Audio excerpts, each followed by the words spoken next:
All right, welcome back to Big Board. Let's try and focus on some positive stuff. Pardon the noise in the background if we hear any. It will be helicopters because we're kind of on flight path for, as I mentioned in that live stream, recovery now more than rescue, but we've had quite a few helos in the last half hour. I think it's kind of settled down a little bit now. Cool thing is I got to see a Chinook. That was very fun. But speaking of disasters, no, just kidding. The specific war. There are some systems that I will dive into, play, put up, break back out, and can get straight back into it and just roll, right? This is not one of those games. The new rule book, core rules, really well done.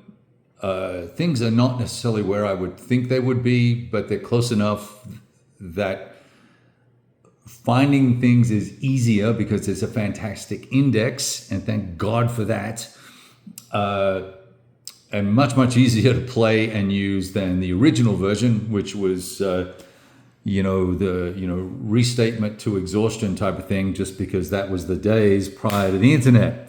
Okay, so what's challenging here right now is my getting in the flow of the battle cycles and making that stuff click and flow so that we can get through an entire operation here, the first operation in the scenario for campaign scenario number 6.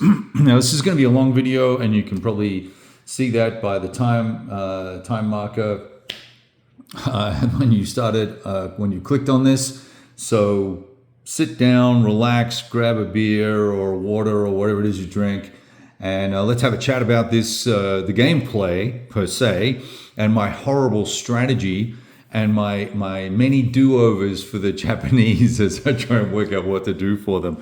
All right, I know we've got a lot of glare too. Once again, sucks to be you. I can't help it. There's not a lot I can do about it.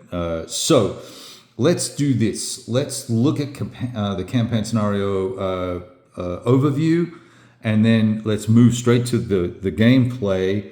But I want to show you some of the tracks and bits and pieces, and hopefully briefly explain how I think things work. So the first, bang, there goes the camera. So first things first, the scenario, we're really focusing on the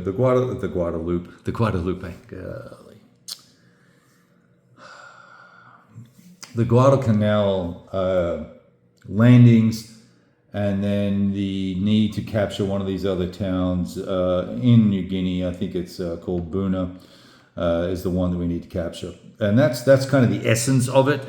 The opening turn, I believe that there's a sort of unlimited number of command points that can be spent by the allies, but there are a limited number of resources, so we can't really do much from Australia. We could potentially do some bits and pieces in New Guinea, but we haven't done anything there yet, and I'm going to explain what I'm going to do in a sec there later in the video. So this is a command point schedule. And I think when it says unlimited, I think it means up to 54. But either way, I just spent what I needed to spend, and God bless America, right? Japanese had 20. We bid our 20, and we have we bid 15. We put 5 aside for future because there's going to be a response back in here in October down a ways, right? So we wanted to bank a little extra here so that we can take advantage of that and really be on the ball come that period of time that they're able to activate a lot of stuff in October. There's some victory conditions for depending on when you finish. I'm probably only going to get 1 or 2 months done, like, just to be perfectly frank with you here. I'm not planning on grinding on this guy. This is a filler game for me until I get 2 or 3 other games in that are substantial, and we'll just have some fun with this. Replacement schedules and all the rest of it, all the reinforcements. See, there's big reinforcement set coming in, CVLs coming in for the Japanese in October. More bits and pieces flowing in for the Yanks, a lot of stuff comes. The Hornet and some battleships and whatnot arrive in September, October as well. So more Marines and bits and pieces. So there's a couple of things that I noticed, and I may be wrong here, but I can't see replacements for Marines. I can only see replacements for Army. So that's the first thing that's kind of got me a little stumped.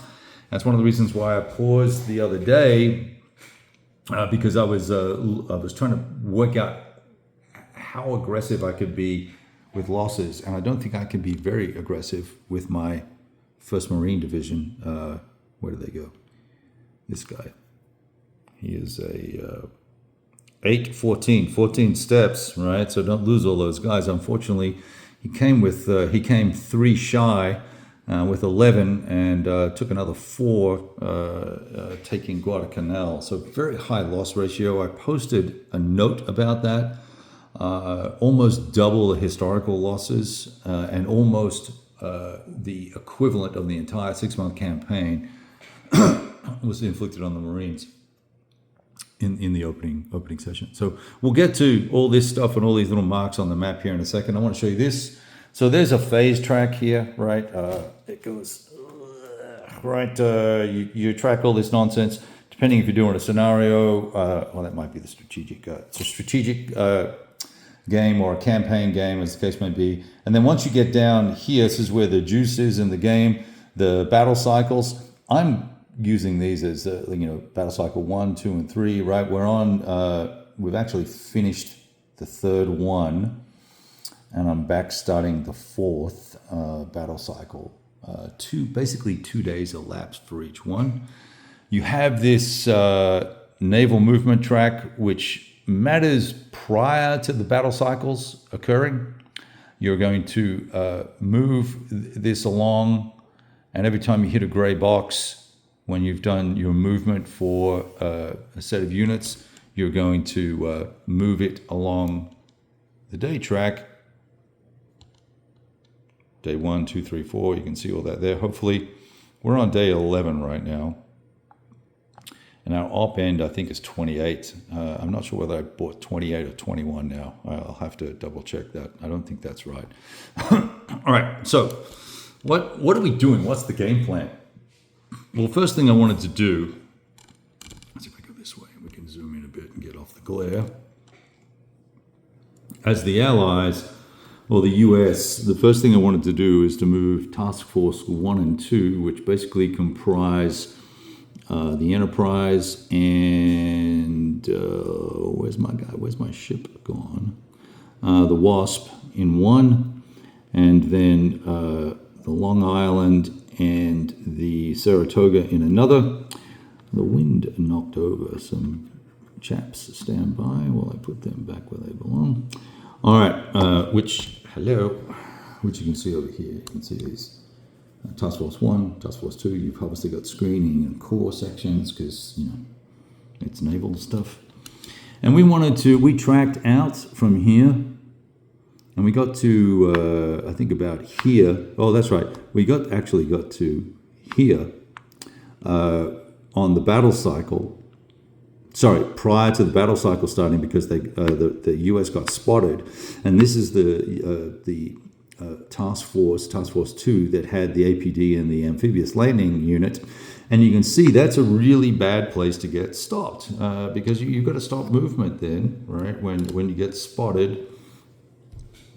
And this other Task Force 2, could have kept moving. Sorry, Task Force 1 could have kept moving, and indeed they did a little bit. But because I was stuck here, that meant 2 hexes was going to leave me 1 hex shy of being able to land at Guadalcanal in a battle cycle.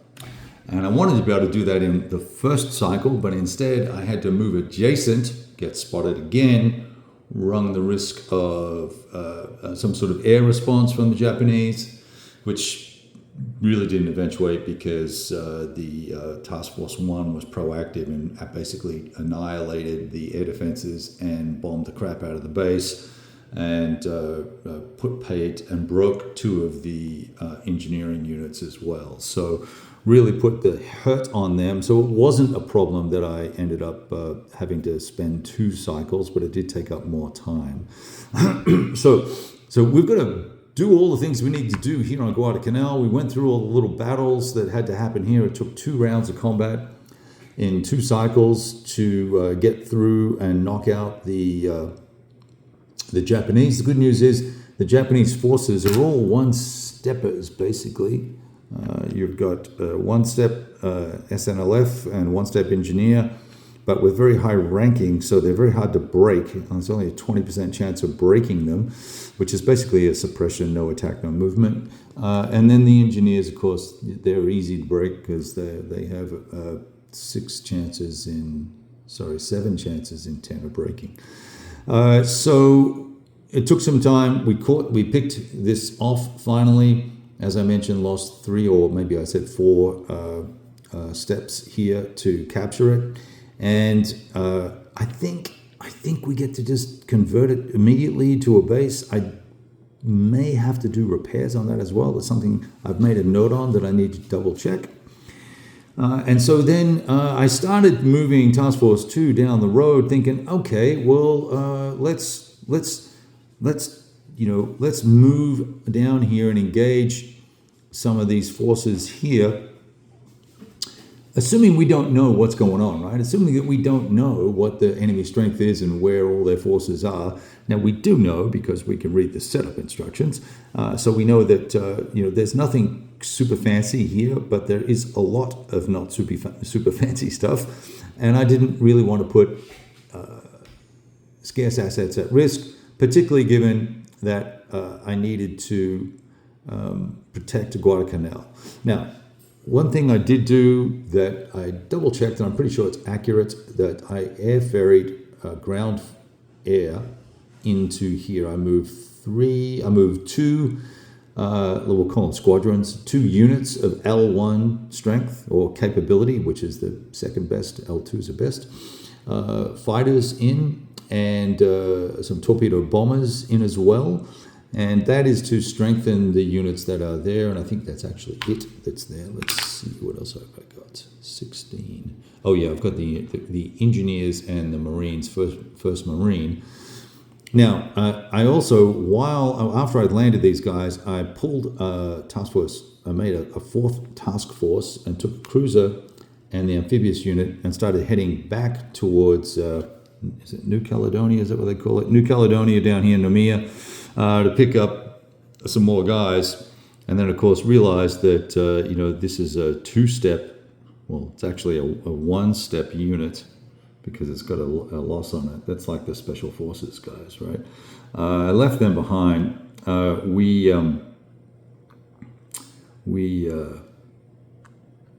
not going to be very useful, particularly if I can't get replacements. So there's no point risking them for losses, number 1. And number 2, I have other reinforcements coming, and I have other troops in Australia that we could potentially move, but they're all the way up here, which might be mission impossible, obviously, in the first month for sure, to get the guys down across the Coral Sea and into Guadalcanal. So that's basically what happened. Now, I did not execute any activities in the battle cycle around here. I have Task Force 6 and then Ground Forces 3 and 18, and 3 is just air. Now, I split these up because it just helps me keep track of things, so that's how I like to do it. And Task Force 18, funnily enough, why did I do that then? Task Force 18 also has air. Torpedo bombers and bombers. I did that for a reason. What was the reason? I think we have made a mistake here. Let's see. I thought there were troops on the ground here. Going to pause the camera, stand by. Yep, that's okay. There was a mistake. I had bumped 30 Brigade. They belong in this hex as well, so we're going to put them with Force 18. In fact, what I will do is move these guys like so. And now we've got Force 18 has all the aircraft, and Force, I think I ferried these other air in is what I did. Yes, I did. That's what I did. I moved Force 3 from Australia down to here to reinforce this, and I forgot to reorganize it so that it's all air in one, etc., etc. Anyway, so 30th Brigade of Aussies is there. It's a 4-step unit with a 5 rating, troop quality, morale, effectiveness, whatever you want to call it. And no point in them kind of, dashing off to do anything noble and heroic just yet. And nor did I take advantage of the fact that I could use air on Buna here and really kind of get after it. I wanted to get through the month, I guess, and see how things played out and see if I was playing correctly before I doubled down on certain aspects of the game. So what I'm thinking I will do is we'll go back here and potentially run just some sorties against each other in this hex here and potentially this base here. I believe 7 for the Japanese is going to be ground forces. Yeah, it's ground and air. So that might be interesting just to get some more reps in on air to ground combat and air to air combat. We might just do that, and we can do that in isolation from the rest of the map because it's not going to cost us any extra CPs or command points for the Japanese because it's going to be an alert kind of thing, number one. Number two, I'd already paid for at least the aircraft to be active, but certainly not for the Australians to be active just yet. So what did I do with the Japanese? Well, let's zoom out just a little bit. I got very confused with the Japanese. Let me get a little sip of drink here. Okay. Very confused. I started moving one of my weaker task forces that had the Ryojo and the Taiyo towards Guadalcanal as a reinforcement to put some air power over it, knowing full well we weren't going to get very far. Then I looked at it and I was like, you know what? If I am going to reinforce that area, I need to do something far more substantial than that. I need to activate Task Force 1, which has all of the aircraft. There's a substantial amount. The I can't see it and can't pronounce it. Zuikaku, I think, is how we would say that, and Shikaku aircraft carriers. I wanted to bring them in. I don't have the activation points. I don't have the command points to make that a reality. So we decided to move Task Force 2 with this guy, the 41st Regiment, or did he come from somewhere else? Let me just check.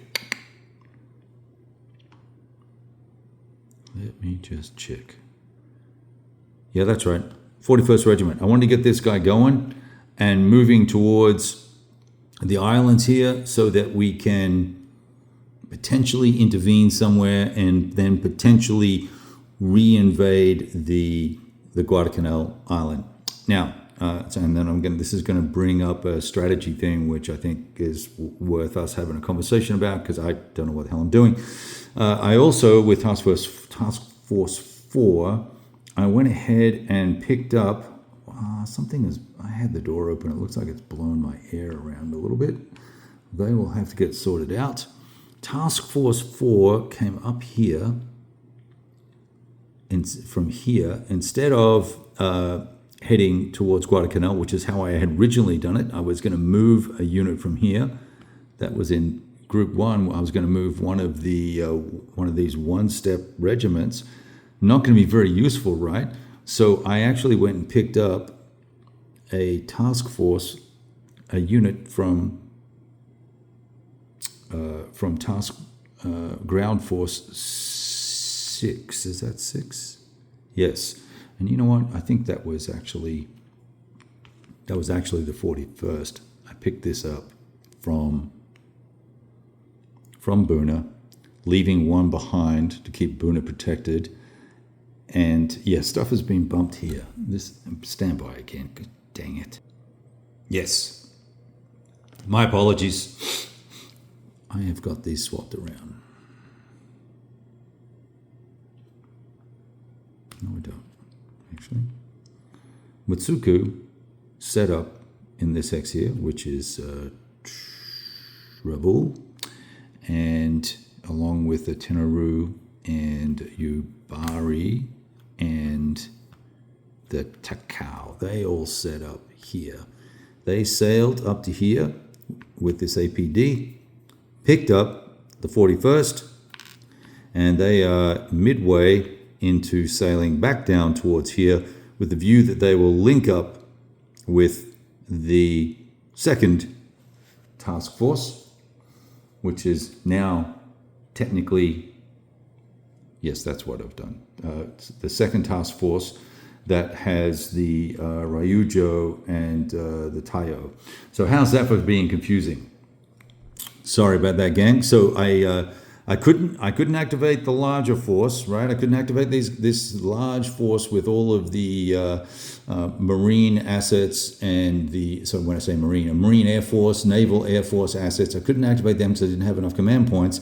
So I sent Task Force 2 across, but while I was also doing that with the smaller air force, while I was also doing that, I created a task force here and took all the ships, scooted them up to, is it Buna? Yes, to Buna, picked up a regiment, and we're going to meet up here, and we're going to try and land at Guadalcanal.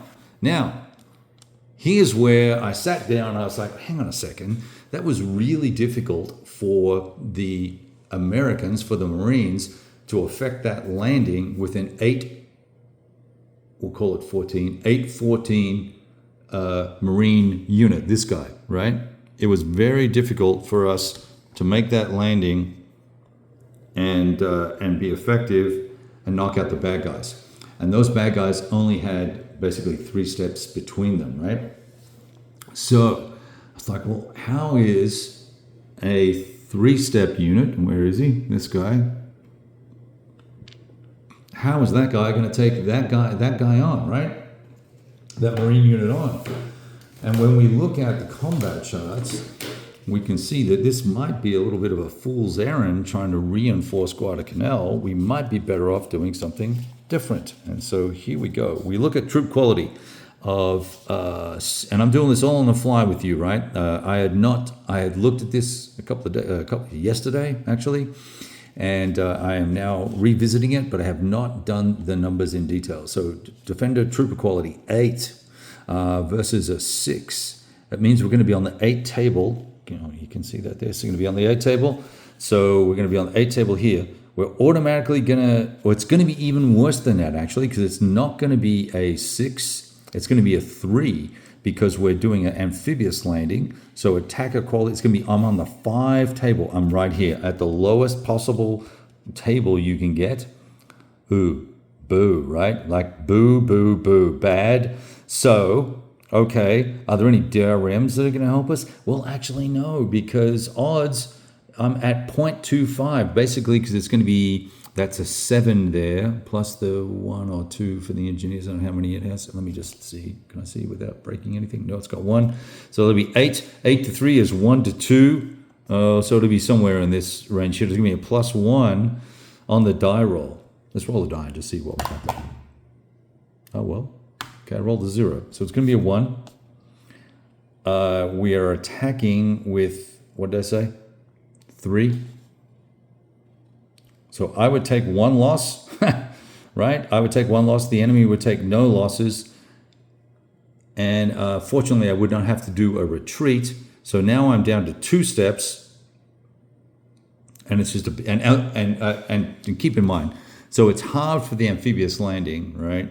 And that's also -3 columns for the mixed terrain as well. So you get the double whammy there, right? Now, the next round, the next battle cycle, if there was one, we would be back to a 6.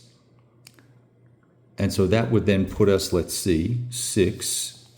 Let's see if I can show you this. Troop Defender 8, 6. We'd be on the 8 table. 1, 2, 3. I'm going to be back down on this thing again, and I'm going to have to roll another die and add 1 to it. A 4 plus a 1, 5. Okay, so now see, I'm going to have to take 2 losses. I'm going to die. So trying to re-engage in Guadalcanal is bad tactics, bad strategy, and we can see the Japanese probably made a mistake there. Now, I get why they wanted to have it, wanted to keep it, all those big, big picture things. We're better off keeping Rabaul, I believe anyway, keeping Rabaul and keeping Buna, and potentially trying to press our luck and attack into Port Moresby and take Port Moresby so that the enemy doesn't have a base of operations here. I've got this, well, there's a unit in there. I've got this guy here, and I have 2 regiments here. We could make our way into here with or without air support and get after it and see if we can't take Port Moresby before the Australians work out how to shift some troops or more air or whatever into that area, or push more naval assets to support them into the mix. So lots of good, interesting tactical choices to be made. I obviously have a little bit of work to do here to wrap up a couple of sort of cycles that we haven't done much with in the grand scheme of the game turn overall, or the game, the month overall. And we need to now decide what the Americans are going to do. And I think I'm going to spend most of the time with the Americans now that I've got aircraft here. I've got Marines hanging tough for the moment. We're going to take both these task forces back, see if we can't work out where reinforcements are going to arrive and all that sort of business. Maybe even move some bombers into this base and kind of go for it from there. And that does bring into question my ability to bring in aircraft into Guadalcanal in the same battle cycle as a ferry option when that base had damage prior to being captured. So there may be a battle cycle or something that I need to do. Let me look here. Engineering might actually be, engineering's up in the full turn, not the battle cycles. So I may not be able to move troops into here, move aircraft into here, in which case that will provide the Japanese with an opportunity to hit the Americans there harder than perhaps we might have thought, and then makes us raise the question, do we keep a task force on station somewhere within air range to enable us to have a go at stopping or interdicting or intercepting any Japanese efforts? So there's a lot going on, a lot of choices to be made. I don't think it's easy to optimize your play in this game. That makes me happy, because anything that you can min-max your way through, I think it gets kind of tedious after a while. So enjoying it a lot. Talk to you guys soon. I know it's a long video. Have a great rest of the week. Hug the people you love. Nobody knows what tomorrow's bringing. All right, take care. Roll dice.